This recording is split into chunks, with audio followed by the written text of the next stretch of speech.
ఒక్కసారి కొమ్మూరి గోల్డ్ కి కాల్ చేయండి. తాకట్లో ఉన్న మీ బంగారాన్ని విడిపించి మార్కెట్ ప్రైస్ కి వాళ్ళు కొనుక్కుని మిగతా డబ్బులు మీకు ఇచ్చేస్తారు. హాయ్ హలో నమస్తే, నేను మీ కట్టా కార్తిక్. సముద్రం లోపలికి వెళ్ళినా కొద్దీ కొత్త కొత్త విషయాలు ఎన్ని తెలుస్తాయో తెలియదు, కానీ భూమిని తవ్వినా కొద్దీ కొత్త కొత్త ఖనిజాలు ఎన్ని దొరుకుతాయో తెలియదు. కానీ మా ఏపీ లిక్కర్ స్కామ్లో మాత్రం ఎంక్వైరీ చేస్తున్న కొద్దీ అనేక కొత్త విషయాలు తెలుస్తూ ఉన్నాయి. నిన్న తెలిసినటువంటి విషయాలు ఆంధ్రప్రదేశ్ ప్రజల మొత్తానికి కూడా షాకు గురి చేస్తూ ఉన్నాయి. దాదాపు 400 కోట్ల రూపాయల బంగారం. మనం ఇప్పటివరకు బంగారు బిస్కెట్ గురించి ఉంటాం, కానీ బంగారు పీటికలు హైదరాబాదు బషీర్బాగులో 5 బంగారపు షాపులు వ్యాపార సంస్థలతో టైప్ చేసుకొని అక్కడ డబ్బులు కుమ్మరించేసి లిక్కర్ స్కామ్లో వసూలు చేసిన డబ్బులు, ఆంధ్రప్రదేశ్ ప్రజల డబ్బులు అక్కడ కుమ్మరించేసి అది బంగారం లోపలికి మార్చారట. బంగారు బ్రిక్స్, గోల్డ్ బ్రిక్స్గా మార్చి దాన్ని బయటకు పంపించే ప్రయత్నమో ఇంకెక్కడికో పంపించే ప్రయత్నం చేశారంట. ఇప్పుడు ఆ బ్రిక్స్ ఎక్కడున్నాయి? ఆ బ్రిక్స్ బయట దేశాలు తీసుకుపోయి కరిగిచ్చారా, ఏం చేశారు అంటే విషయాలు ఇప్పుడు బయటకు రావాలి. అంటే డబ్బుని ఫిజికల్గా దాయటం ఎక్కువసేపు కష్టం కదా, ఎక్కువ డబ్బులు దాయటం. అందుకని బంగారం లోపలికి మార్చారట. కొన్ని డబ్బులనేమో పెట్టుబడులుగా మార్చారు, కొన్ని డబ్బులనేమో వాళ్ళ కంపెనీలు లాభాలుగా మార్చారు, అంటే బ్లాక్ అండ్ వైట్ చేశారు. కొన్ని డబ్బులనేమో విదేశాలకు పంపించారు, కొన్ని డబ్బులనేమో బంగారంగా మార్చారట. 400 కోట్ల బ్రిక్స్ అంటే ఎన్ని రకాలుగా మార్చినంత డబ్బు వసూలైంది, చాలా డబ్బు వసూలైంది. ఈ డబ్బుని ఎలా మార్చుకోవాలి, ఈ డబ్బుని ఎలా దాచుకోవాలి, ఈ డబ్బుని ఎలా వైట్గా చేసుకోవాలి, ఈ డబ్బుని ఎలా ఇన్వెస్ట్ చేసుకోవాలి, ఇప్పుడు ఈ ప్లానింగ్లో నుంచి వచ్చిందే ఈ 400 కోట్ల రూపాయల బంగారం బ్రిక్స్. అంటే ఇప్పుడు నిన్న వచ్చిన కొత్త విషయం ఏంటంటే, ఇప్పటి వరకు మనం ఏమనుకున్నాం, పార్లమెంట్లో లావు శ్రీకృష్ణదేవరాయలు అటువంటి ఇప్పటి టీడీపీ ఎంపీ, అప్పటి వైసీపీ ఎంపీ, ఇప్పుడు టీడీపీ పార్లమెంటరీ నేత కూడా ఆయన చెప్పింది ఏంటంటే, ఈ లిక్కర్ స్కామ్లో వైఎస్ అనిల్ రెడ్డి, వైఎస్ సునీల్ రెడ్డి అంటే వైఎస్ జగన్మోహన్ రెడ్డి గారు ఫస్ట్ కజిన్స్ ఉన్నారు. దాదాపు విదేశాలకి డబ్బు వెళ్ళిపోయింది, 4,000 కోట్ల రూపాయలు డబ్బు వెళ్ళిపోయింది. ఒక ఆఫ్రికాకి 1000 కోట్లు, దుబాయ్కి 2-3 వేల కోట్ల రూపాయల డబ్బు వెళ్ళిపోయింది అనేటువంటిది ఆయన చెప్పినటువంటి మాట. సాక్షాత్తు దేశ అత్యున్నత పార్లమెంట్లో లోక్సభలో చెప్పిన మాట అది. నేను ఓపెన్గా ఏదో మీడియా మీటింగ్లో చెప్పిన మాట కాదు అది. తర్వాత ఇప్పుడు నిన్న వచ్చినటువంటి విషయం ఏంటంటే, వైఎస్ అవినాష్ రెడ్డి వాళ్ళ ఫాదర్ వైఎస్ భాస్కర్ రెడ్డి, వాళ్ళిద్దరు కూడా ఈ లిక్కర్ స్కామ్లో ఉన్నారు అనేటువంటిది. అంటే వైఎస్ కుటుంబం మొత్తం, YS Anil Reddy, YS Sunil Reddy, YS Avinash Reddy, YS Bhaskar Reddy, తర్వాత వీళ్ళందరికీ బిగ్ బాస్గా ఉన్నటువంటి మరి జగన్మోహన్ రెడ్డి. మరి ఎందుకంటే జగన్మోహన్ రెడ్డి పేరు ఎందుకు ఉచ్చరించాల్సి వస్తుందంటే, జగన్మోహన్ రెడ్డి గారికి సీఎంఓ సెక్రటరీగా ఉన్న ధనంజయ రెడ్డి ఇప్పుడు అరెస్ట్ అయి ఉన్నారు. జగన్మోహన్ రెడ్డి గారికి సీఎండీగా పనిచేసినటువంటి, ఓఎస్డీగా పనిచేసినటువంటి కృష్ణమోహన్ రెడ్డి అరెస్ట్ అయి ఉన్నారు.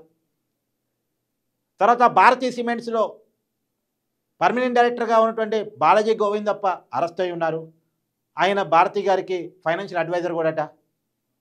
వీళ్ళంతా అరెస్ట్ అయిన తర్వాత జగన్మోహన్ రెడ్డి గారి ఇంట్లో మనుషులు, జగన్మోహన్ రెడ్డి గారికి బాగా దగ్గరగా ఉండేటువంటి వ్యక్తులు, జగన్మోహన్ రెడ్డి గారికి బంధువులు, వీళ్ళంతా ఒక్కొక్కరి పేరు బయటకు వస్తున్న తర్వాత అంటే వైఎస్ఆర్సీపీకి ఉన్నటువంటి కీలకమైనటువంటి ఆ కుటుంబంలో ఉన్నటువంటి అందరూ అరెస్ట్ అవుతున్నారు, పేర్లు వస్తున్నాయి విచారణలో. అంటే వీళ్ళంతా కలిసి ఏ రకంగా ప్రజల డబ్బుని ఏ రకంగా కుమ్మేసే ప్రయత్నం చేశారు, ఏ రకంగా దోచుకునే ప్రయత్నం చేశారు. దాదాపు ఇప్పటి వరకు ప్రాథమిక అంచనా, ఓన్లీ ప్రైమరీ ఎంక్వైరీ 3,200 కోట్ల రూపాయలు ప్రాథమిక అంచనా. ఒక అంచనా ఈ కుంభకోణం 18,000 కోట్ల రూపాయలు ఉండొచ్చని. కానీ ఈ 18,000 కోట్లు కూడా కాదు, తేలుతున్నటువంటి విషయాన్ని బట్టి ఇంకెక్కువే ఉండొచ్చు అనేది మొదట వేసుకున్న అంచనా. లావు శ్రీకృష్ణదేవరాయలు చెప్పిన మాట 18,000 కోట్ల రూపాయలు కుంభకోణం ఉండొచ్చని. కానీ ఇది కాదు, ఈ 18,000 కోట్లు కాదు. ఇప్పుడు తేలుతున్న అంచనాల ప్రకారం ఇదో 40,000 కోట్లు ఉంటుందా, 30,000 కోట్లు ఉంటుందా, ఇక తేలాలి. ఇప్పుడు దీంట్లో ఇంకా మిథున్ రెడ్డి, విజయసాయి రెడ్డి, ఇప్పటివరకు వచ్చింది అవినాష్ రెడ్డి, సునీల్ రెడ్డి, అనిల్ రెడ్డి, వీళ్ళే. అరెస్ట్ అయింది మాత్రం బాలాజీ గోవిందప్ప, ధనంజయ రెడ్డి, వీళ్ళు కృష్ణమోహన్ రెడ్డి, తర్వాత రాజు కసిరెడ్డికి ఫ్రెండ్స్గా ఉండేటువంటి చాణక్య, దిలీపు వీళ్ళు మాత్రమే ఇప్పటివరకు విచారణ జరుగుతూ ఉంది. ఇంకా విచారణ ఇంకా లోతుగా పోవాలి. అసలు కాడికి ఇంకా పోలే. అసలు కాడికి పోకముందే ఈ విషయాలన్నీ బయటకు వస్తున్నాయంటే ఇంకా ఎంక్వైరీ ముందుకెళ్తే ఈడీ కూడా రంగులు దిగుతాయి. ఎందుకంటే సిట్టుకున్న పరిమితులు చాలా తక్కువ ఉంటాయి. సిట్టికి చాలా తక్కువ పరిమితులు ఉంటాయి. సిట్టు అన్ని విషయాలు తేల్చలేదు. విదేశాలకు పోయిన డబ్బుని కనిపెట్టలేదు. అది లోకల్ సిట్టు, లోకల్ పోలీస్, వాళ్ళకి చాలా పరిమితులు ఉంటాయి. ఆంధ్రప్రదేశ్లో ఉన్న విషయాల గురించి వాళ్ళు కనుక్కోగలరు. తెలంగాణలో వాళ్ళు చేసిన ఇన్వెస్ట్మెంట్స్, దానికి దారితీసిన కారణాలు, ఏ రకంగా ఏ వ్యాపారంలో ఎంత, ఏ కంపెనీ నుంచి ఏ మేరకు పంపించారు, అన్ని విషయాలు సిట్టు కనుక్కోలేదు. ఈడీ కనుక పూర్తి స్థాయిలో రంగంలో దిగితే కొన్ని విషయాలు బయటకు వస్తాయి. ఈడీ పూర్తి స్థాయిలో కనుక రంగంలో దిగితే ఈడీ మనీ లాండరింగ్ ఇష్యూ తేల్చేది. కాబట్టి ఇప్పుడు ఢిల్లీ లిక్కర్ స్కామ్ను తేల్చడంలో ఈడీ చాలా కీలక పాత్ర వహించింది. కానీ ఢిల్లీ లిక్కర్ స్కామ్ తలదన్నటువంటి కుంభకోణం ఇది. ఢిల్లీలో మొత్తం కుంభకోణ వాల్యూ 150 కోట్లు. ఇంకా కరెక్ట్గా చెప్పాలంటే మొత్తం లెక్కలు తీస్తే 100 కోట్లు అన్నారు. కానీ ఇక్కడ కేవలం బంగారు యొక్క ఏమన్నా బంగారు బ్రిక్స్ వాల్యూ 400 కోట్లు అంట. మరి ఢిల్లీ లిక్కర్ స్కామ్ మొత్తం కలిపిన అంత లేదు. అసలు మొత్తం ఢిల్లీ లిక్కర్ స్కామ్ అంత కలిపిన అంత లేదు కదా. ఇక్కడ బంగారం రూపంలో మార్చిందే 400 కోట్లు అంటే ఎంత పెద్ద స్కాము. ఈడీ రంగంలో దిగి ఏం జరిగింది అసలు? మొత్తం వైసీపీ జైల్లో ఉంటుందా? నాయకులు మొత్తం, కుటుంబం మొత్తం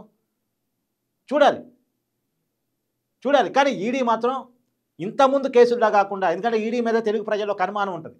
జగన్మోహన్ రెడ్డి గారి మీద ఆల్రెడీ 11 సిబిఐ కేసులు, 9 ఈడీ కేసులు ఉన్నాయి కదా. ఈడీ కేసుల్లో ఈడీ ఏ మేరకు ఎంక్వైరీ చేసింది, ఏ మేరకు తేల్చగలిగింది అనేటువంటి ఒక అనుమానం తెలుగు ప్రజల్లో ఉంటుంది.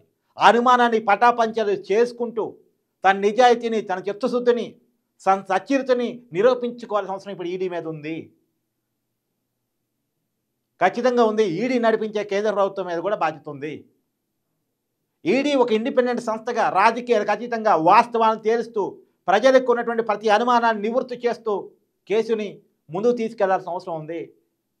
ఎందుకంటే ఇది ఆంధ్రప్రదేశ్ ప్రజల ముందు జరిగినటువంటి కుంభకోణం. ప్రజలకు తెలవకుండా జరిగింది కాదు. వాళ్ళ చేతిలో ఏం బాటిల్ పెట్టారో ప్రజలకు అవగాహన ఉంది. ఏ బాటిల్ తమతో తాపించారో ఆంధ్రప్రదేశ్ ప్రజలకు అవగాహన ఉంది. దాన్ని ఏ రకంగా కొన్నారు, డబ్బులు ఇచ్చి కొన్నారా, పేటీఎం ద్వారా కొన్నారా, లేదు కార్డు ద్వారా కొన్నారా, ఆంధ్రప్రదేశ్ ప్రజలకు ఒక అవగాహన ఉంది. ప్రజలందరికీ తెలిసిన స్కామ్ ఇది.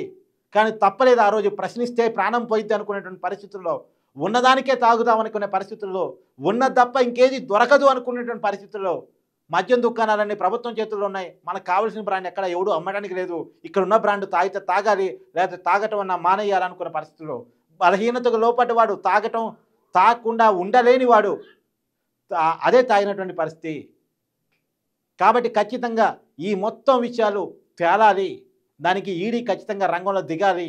విదేశాలకు పోయిన డబ్బులు దుబాయ్కి, తర్వాత ఆఫ్రికాకి, లండన్కి, అమెరికాకి పోయిన డబ్బులు అవి కంపెనీలు ఎవరివి, ఏ కంపెనీలు ఇన్వెస్ట్ చేశారు, ఎంతెంత ఇన్వెస్ట్ చేశారు, ఇవన్నీ ఆంధ్రప్రదేశ్ డబ్బులు. వీటన్నిటినీ కూడా కేవలం తేల్చడం మాత్రమే కాదు, వీటన్నిటిని కూడా జప్తు చేయాలి. జప్తు చేసి మళ్ళీ ఆంధ్రప్రదేశ్ ప్రజలకే కేటాయించాలి. అమరావతిలో రాజధాని కోసం కేటాయించాలి. వైజాగ్లో మౌలిక వసతుల కోసం కేటాయించాలి. రాయలసీమలో వాటర్ సౌలభ్యం ఇవ్వటం కోసం కేటాయించాలి. ఈ డబ్బులన్నీ వసూలు చేసి ఆ 400 కోట్ల బంగారాన్ని కరిగించేసి ఇతర డబ్బులన్నీ వసూలు చేసేసి ప్రాపర్టీస్ రూపంలో ఉన్నాయని జప్తు చేసేసి అవన్నీ మళ్ళీ ఆంధ్రప్రదేశ్ ప్రజల కోసం కేటాయించాలి. ఎందుకంటే ఆంధ్రప్రదేశ్ చాలా కష్టాల్లో, ఇబ్బందుల్లో ఉంది ఆర్థికపరమైన విషయాల్లో. కాబట్టి ప్రతి రూపాయి కూడా ఇప్పుడు ప్రజలకు అవసరమే. పోలవరానికి అవసరమే, అమరావతికి అవసరమే, వైజాగ్కి అవసరమే, కంపెనీలో ఇన్వెస్ట్మెంట్కి అవసరమే. మనం కొత్తగా రూపాంతరం చెందుతున్న రాష్ట్రం. ప్రతి రూపాయిని చేసుకొచ్చి మన ప్రజల కోసం ఖర్చు పెట్టాలనేటువంటిది నా ప్రధానమైనటువంటి డిమాండ్.